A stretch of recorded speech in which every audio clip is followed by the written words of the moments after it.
ಮೊದಲನೇ ಪ್ರಶ್ನೆ, ಇಮ್ಮಡಿ ಪುಲಿಕೇಶಿ ಯಾವ ರಾಜಮನೆತನಕ್ಕೆ ಸೇರಿದ್ದನು? Options: A Hoysala, B Chalukya, C Maurya, D Kadamba.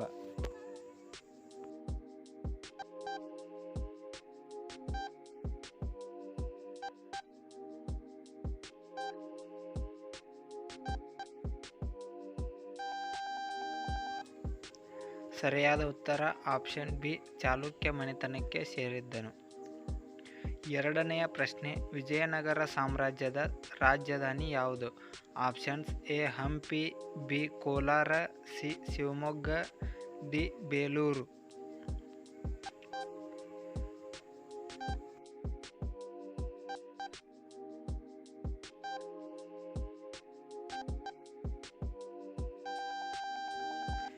ಸರಿಯಾದ ಉತ್ತರ ಆಪ್ಷನ್ ಎ ಹಂಪಿ. ಮೂರನೆಯ ಪ್ರಶ್ನೆ, ಕರ್ನಾಟಕದ ಮೊದಲ ವಿಶ್ವವಿದ್ಯಾನಿಲಯ ಯಾವುದು? Option A Karnataka ವಿದ್ಯಾನಿಲಯ, B Rani Chennamma ವಿಶ್ವವಿದ್ಯಾನಿಲಯ, ಸಿ ಬೆಂಗಳೂರು ವಿಶ್ವವಿದ್ಯಾಲಯ, ಡಿ ಮೈಸೂರು ವಿಶ್ವವಿದ್ಯಾಲಯ.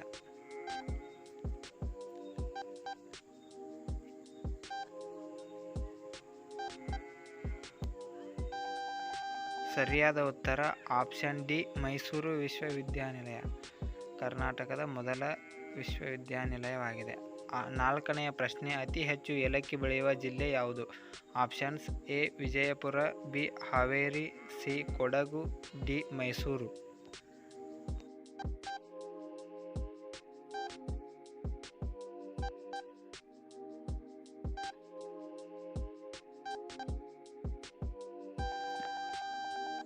ಸರಿಯಾದ ಉತ್ತರ ಆಪ್ಷನ್ ಬಿ ಹಾವೇರಿ ಅತಿ ಹೆಚ್ಚು ಏಲಕ್ಕಿ ಬೆಳೆಯುವ ಜಿಲ್ಲೆಯಾಗಿದೆ.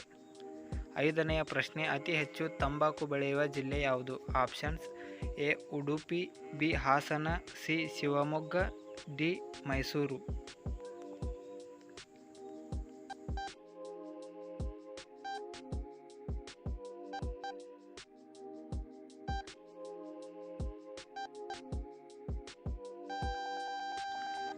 ಸರಿಯಾದ ಉತ್ತರ ಆಪ್ಷನ್ ಡಿ ಮೈಸೂರು ಅತಿ ಹೆಚ್ಚು ತಂಬಾಕು ಬೆಳೆಯುವ ಜಿಲ್ಲೆಯಾಗಿದೆ. ಆರನೆಯ ಪ್ರಶ್ನೆ, ಬಾದಾಮಿಯ ಹಳೆಯ ಹೆಸರು ಯಾವುದು? Options: A Vatapi, B Aihole, C Halebidu, D Dwarasamudra.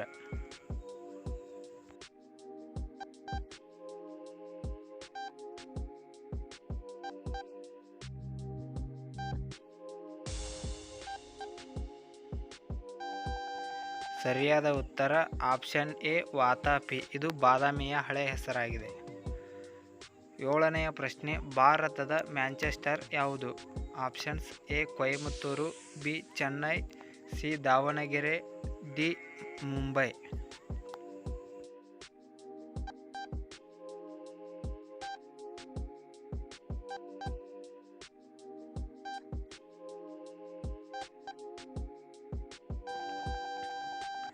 ಸರಿಯಾದ ಉತ್ತರ ಆಪ್ಷನ್ ಡಿ ಮುಂಬೈ ಇದು ಭಾರತದ ಮ್ಯಾಂಚೆಸ್ಟರ್.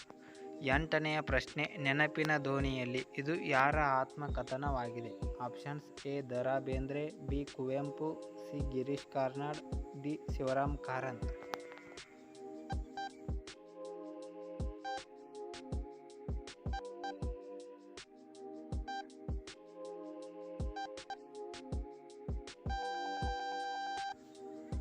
ಸರಿಯಾದ ಉತ್ತರ ಆಪ್ಷನ್ ಬಿ ಕುವೆಂಪುರವರ ಆತ್ಮಕಥನವಾಗಿದೆ.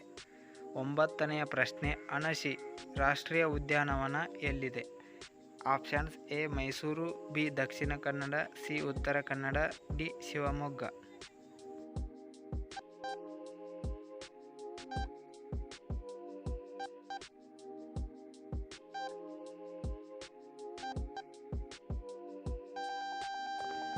ಸರಿಯಾದ ಉತ್ತರ ಆಪ್ಷನ್ ಸಿ ಉತ್ತರ ಕನ್ನಡ ಜಿಲ್ಲೆಯಲ್ಲಿದೆ. ಹತ್ತನೆಯ ಪ್ರಶ್ನೆ, ಭೂಮಿಯ ವಾತಾವರಣದಲ್ಲಿ ಅತಿ ಹೇರಳವಾಗಿ ಸಿಗುವಂಥ ಅನಿಲ ಯಾವುದು? ಆಪ್ಷನ್ಸ್: ಎ ಸಾರಜನಕ, ಬಿ ಆಮ್ಲಜನಕ, ಸಿ ಕಾರ್ಬನ್ ಡೈಆಕ್ಸೈಡ್, ಡಿ ಜಲಜನಕ.